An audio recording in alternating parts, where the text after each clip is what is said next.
দেখতে দেখতে পুজোর 4টে দিন কেমন হাতের মাঝখান দিয়ে ফুস করে বেরিয়ে চলে গেল। সবার মনই প্রায় ভারাক্রান্ত। তবুও সামনে কালী পুজো আসছে, সবাই খুব মজা করবে সেই আশাতেই বুক বেঁধে থাকা। এই প্যান্ডেলটি এত কালারফুল, এত ব্রাইটনেস চারিদিকে, দেখলেই মনটা ভরে যায়। এটা ছিল একদমই আমার বাড়ির কাছের প্যান্ডেল। আমি আর আমার ছেলে চলে গেছিলাম রেডি হয়ে ম্যাচিং ম্যাচিং ড্রেস পরে অঞ্জলি দেওয়ার জন্য। অঞ্জলি সারার পরে আমরা কিছু ফটো এবং ভিডিও তুলে নিচ্ছিলাম।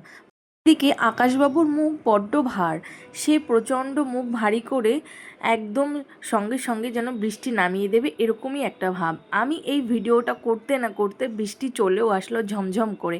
বৃষ্টি মাথায় নিয়ে ঢুকলাম প্যান্ডেলে। তখন প্যান্ডেলে চলছিল সন্ধি পুজো।